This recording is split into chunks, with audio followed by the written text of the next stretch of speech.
میرے واجب الاحترام معزز حاضرین اور میرے عزیز طلباء، بیان کی غرض سے یہاں جامعہ شمس المدارس میں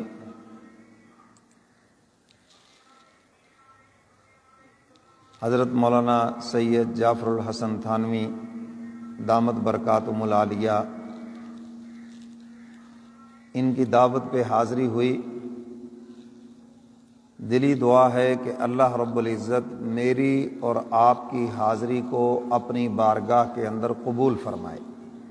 سب کہہ دو آمین۔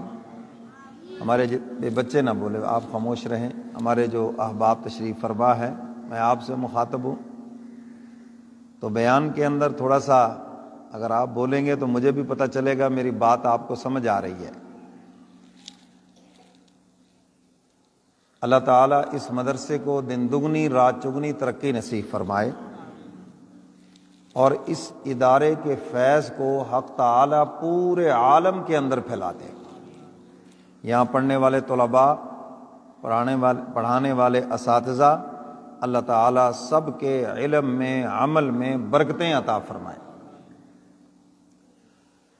میرے محترم سامعین، ابھی تھوڑی دیر کے بعد بچوں کو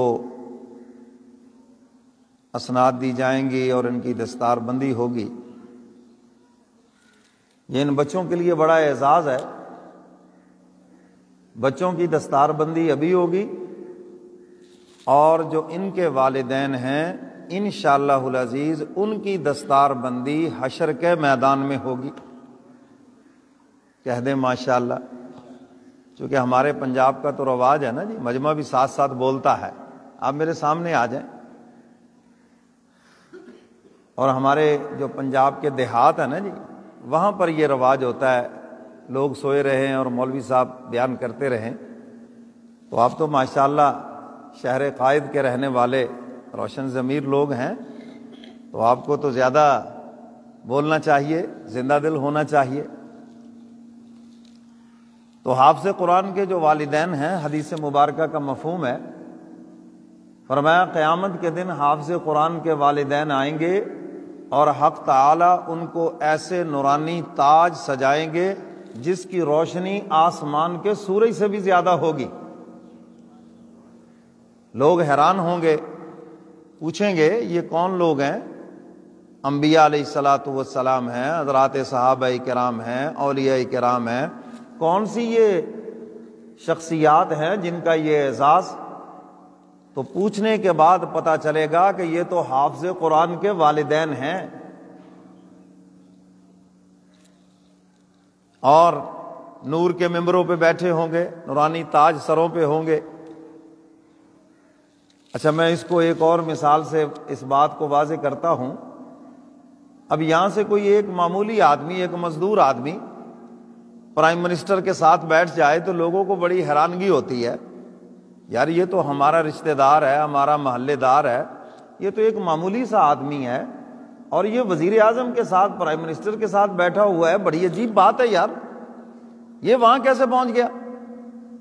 اس سے کئی گنا زیادہ حیرانگی ہوگی جب لوگ دیکھیں گے کہ یہ تو ہمارے محلے کا ایک مزدور تھا، غریب آدمی تھا، کوئی عالم نہیں، کوئی حافظ نہیں، کوئی قاری نہیں، کچھ بھی نہیں، اور یہ اس کا اتنا بڑا اعزاز کہ اس کے سر کے اوپر نورانی تاج ہے اور یہ نور کے ممبر کے اوپر بیٹھا ہوا ہے۔ لوگ تعجب سے پوچھیں گے یہ کون ہے؟ تو پوچھنے پہ بتایا جائے گا کہ یہ حافظ قرآن کے والدین ہیں۔ اور حافظ قرآن سے کہا جائے گا تیرے خاندان کے وہ 10 افراد جن پہ جہنم واجب ہو چکی ہے، لا الہ الا اللہ محمد الرسول اللہ، آپ بھی پڑھ لیں سب کلمہ محمد الرسول اللہ، بس یہ کلمہ اس کے پاس ہے اور کچھ بھی نہیں۔ بھئی اگر اور کچھ ہوگا، یہ اس کی وسل نہ ہے، یہ وسل بند کریں۔ اگر ان کے پاس کچھ ہوا تو وہ کہیں گے ہمارے پاس تو بہت نیکیاں تھیں، ہمارے پاس تو بہت کچھ تھا۔ فرمایا کہ ان پہ جہنم واجب ہو چکی ہوگی اور حافظ قرآن کو حکم ہوگا یہ تمہارے ہاتھ میں جنت کے 10 ٹکٹ ہیں، تم جس کو پکڑاؤ گے ہم بغیر حساب کتاب کے اس کو جنت میں داخل کریں گے۔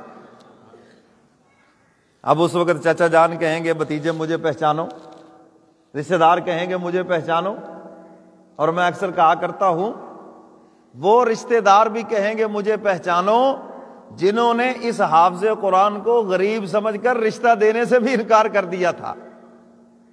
یہ ہماری بچی تو ایم اے پاس ہے، وہ تو پڑھی لکھی ہے، وہ تو جناب اتنی بڑی تعلیم یافتہ ہے، اور یہ تو حافظ قرآن ہے صرف۔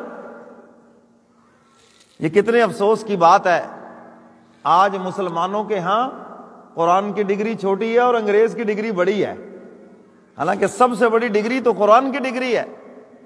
اللہ کے محبوب فرما رہے خیرکم من تعلم القرآن وعلمہ، تم میں سے بہترین وہ ہے جو قرآن پڑھنے والا ہے، قرآن پڑھانے والا ہے، جس کو حضور بہترین قرار دے رہے ہیں، جس کو حضور سب سے اعلیٰ قرار دے رہے ہیں وہ اعلیٰ ہے۔